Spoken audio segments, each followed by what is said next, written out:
Veliki pozdrav svima ljudi, dobrodošli u novi klip na mom kanalu. Moje ime je Đole. Danas ću da vam pokažem neke osnove u Photoshopu CS6. Pa hajde da krenemo. Znači idemo na File, New. To je da napravite novi rad ili novi file. Ovdje stavite da sve bude u pikselima i ovdje podesite vašu rezoluciju. Evo ga. A sad, kako da obojite pozadinu? Idete ovdje na ovaj Paint Bucket Tool, ali vama će staviti vjerojatno Gradient. Idete Paint Bucket Tool i samo kliknete ovako. Ako hoćete da promenite boju, idete ovdje i izaberete neku, evo ja ću plavu. I evo stavio sam ovu plavu boju. Sad ako hoćete da izbrišete to, idete na Razor Tool i ovdje podesite vašu veličinu. Evo ja ću ovako i sad ću da i napišem ovako. Kao da sam pisao belom bojom, a nisam. Planete tehnologije. Šalim se. Sad ću sve ovo da obrišem. Kako sve da obrišete sa rada, idete samo povećate Razor Tool na 500 i kliknete ovako. Sad ću da smanjim. Ovdje podesite kako će da briše. Ima mnogo načina. Imate Brush Tool, to vam je kao četkica. Mislim da to nisam ni trebao da vam pričam. Ovdje izaberete oblik. Evo, na primjer ovaj. Vidite, kao da je neko, kao šape neki. Vidite, idemo da izbrišemo to. Znači idemo ovdje i ovako. Evo ga. Na primjer, ako hoćete da zoomirate, idete na navigator ovako i samo povećavate ili smanjujete ako hoćete da udaljite. Sad neki oblik da vam pokažem, imate ovaj Rectangle Tool, samo uzmete ovako i nacrtate. I ovdje imate još neke oblike, nije bitno, sad ću napravim ja neko kao čiku, da probam bar, evo ga, i nos treba da mu stavim neki, sad ćemo da vidimo kakav, ne boja, nego ovo, zašto sam dva put failovo, why, desni klik, i nos možda stavim ovako, Line Tool i evo ga nos i ovo kao da mu budu neke naočare.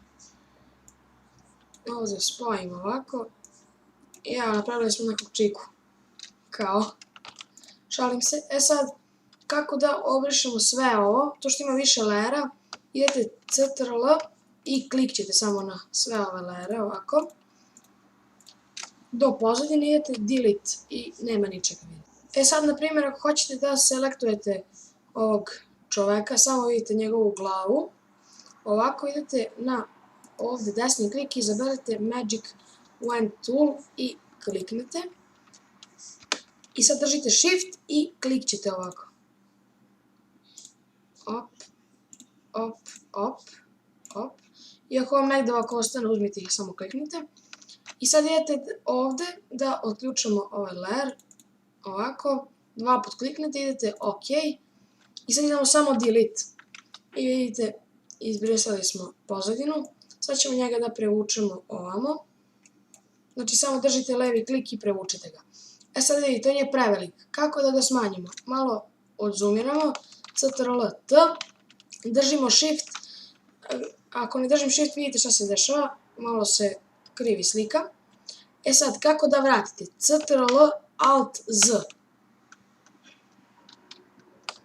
Ne mogu ovako. Moram da uradim prvo ovo.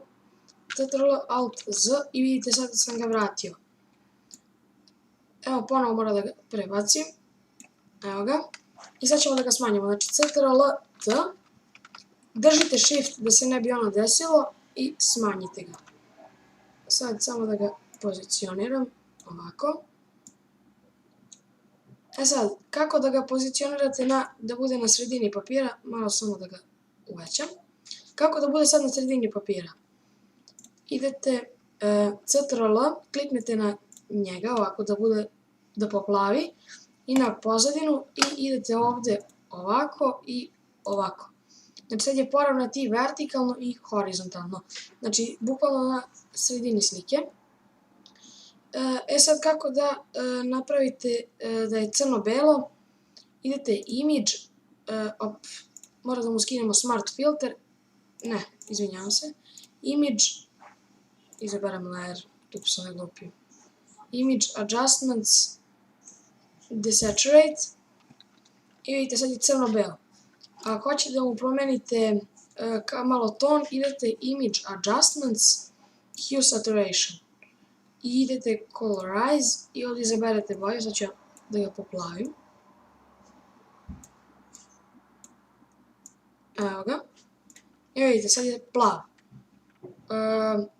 Još nešto što bi trebalo da vam pokažem jesu selection toolovi.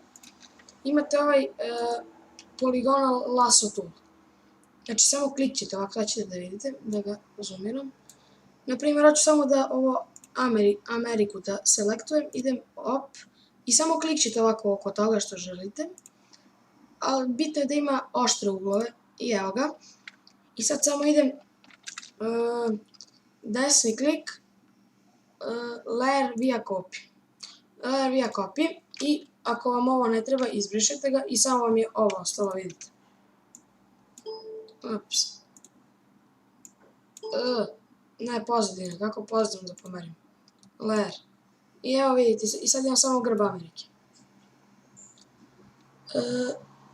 Sad kako da isečete sliku, idete ovdje i samo sad ovako, vidite. Sad ću ja da probam da uhvatim samo ovo malo, ovako. Evo ga. I vidite, sad sam isekao sliku. Ako nećete više, idete samo ovdje. Sad ako hoćete uvijek da vam budu tu transform option, to je ono CTRL-T, da uvijek možete da smanjite i povećate, idete ovdje i uvijek ćete da imate na bilo kom layeru tako te opcije dok ne štiklirate ovako. Vidite.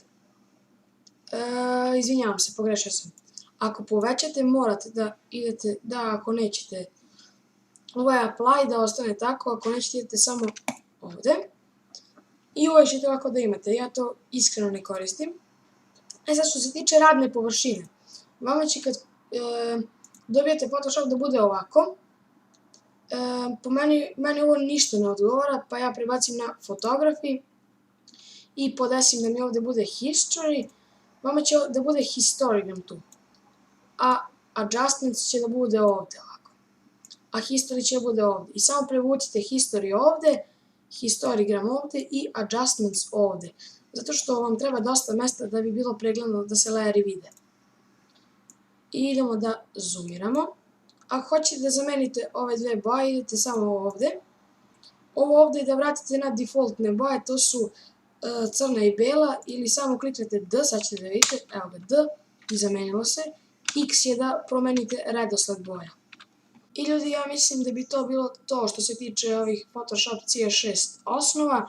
Ako nešto niste razumeli, napišite dole u komentarima. Ako vam se svidio ovaj klip, obavezno ostavite like, share, subscribe i komentar. A do sljedećeg klipa veliki pozdrav od mene za vas. Ćao!